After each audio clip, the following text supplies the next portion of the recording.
Okay, I'd now like to welcome from left to right Sam Bird from NEOM McLaren Formula E team, our reigning champion Pascal Wehrlein from Heuer Porsche Formula E team, and on the right our first ever Formula E champion Lucas di Grassi from Lola Yamaha Abt. And Lucas, we'll start with you. Wasn't that Nelson Piquet? Followed by Sebastian Buemi, followed by Lucas. But let's not worry, John. First ever race. Sorry, I should stop doing things from memory. Sam was there. Great attention to detail, love it.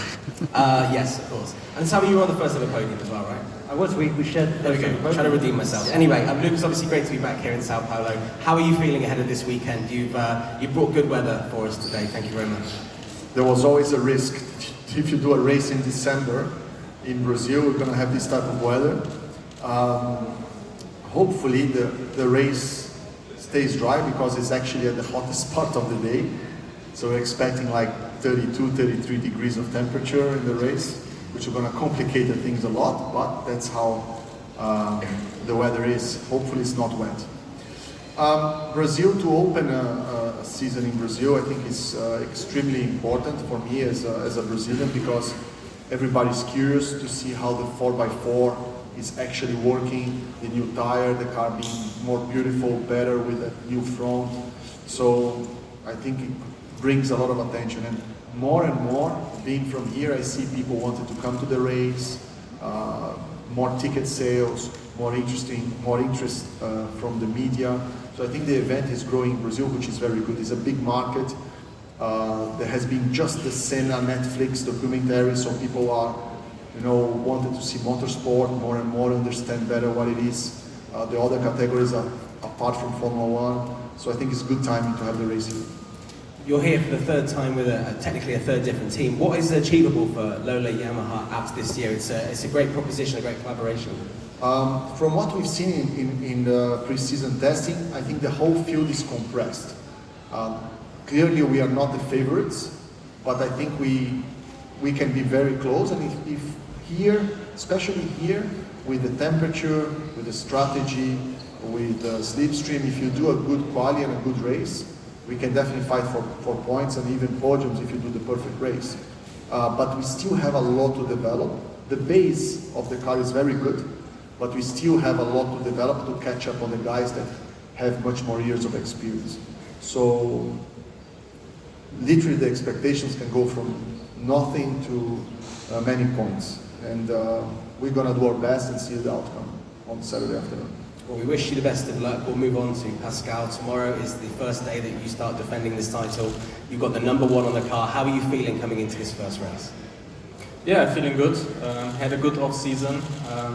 A bit less regrets than in other off-seasons, what could have gone better to finish higher in the championship. So yeah, busy off-season also with testing and a lot of PR and marketing activities. But yeah, good to start the season again. We're looking forward to fight for the championships and fight for more trophies.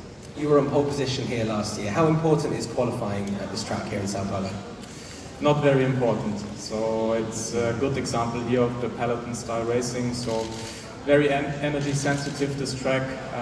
So qualifying is not very important apart from taking 3 points if you can. Having seen the conditions yesterday with the rain that came down, just behind us here, there was a kind of river going past the media centre here. Do the conditions and the potential changing conditions worry you at all looking ahead to the race? I would like to have some rain. Usually we don't race very often in the rain in Formula E throughout the season, so yeah, I wish there would be more wet races. A Yamaha, they do jet skis, huh? So we have an if we have a race, we have a rain race. We have a cooperation with electric boats manufacturers, so we are also well prepared for that. Sam, you live by the seaside, right? So you're used to the ocean? Yeah, I'm used to it. No, you're all well equipped. I'll move on to you, Sam. Obviously, last year's winner, a huge high for you, and also on the podium in the first year. So, I mean, it must be a very special place to come back to. Yeah, it's I think it's a super cool track for Formula E to come and visit. Formula E tracks, kind of old school Formula E tracks, unfortunately a dying breed, and this is kind of one of them, like a bumpy, tight, twisty, at times dirty street circuit. I think the series needs some of them, and definitely this is right up there with the best of them. To be in the heart of Brazil, to be in Sao Paolo, home to Ayrton Senna, obviously a crucial person within the history of McLaren, obviously Emerson Fittipaldi as well. Yeah, it's great to be starting the season somewhere that means so much to the McLaren group. You have a rookie doing his first full season, racing in his first proper race in his first full season tomorrow. What kind of advice will you be giving as someone that's been there from the very start to young Taylor Barnard? Honestly, Taylor, he doesn't need much advice. He's already quick enough, to be honest. Super fast kid. I mean, he really is a kid still. But I mean, myself and Lucas, we've got young teammates, and they're both going to have a very solid career in Formula E or whatever they choose to do. You know, I'll try and help him as much as I can this year, but trust me, he'll be right up there. You're one of the drivers that's driven every generation of the Formula E car, and it's not a new generation, but the Gen 3 Evo has certainly made huge strides even from the Gen 3 car we've raced with for the last 2 seasons. If you went back to 2014, could you imagine the development that we've seen in these electric cars? Hard to say could I imagine it, but it's kind of the evolution that we'd all hoped for. We hoped for gains in efficiency and performance, straight line speed, cornering ability, software, all of these things, and we've got them. And hopefully Formula E continues in Gen 4 and whatever happens after Gen 4 to just improve and continue to push the boundaries, you know.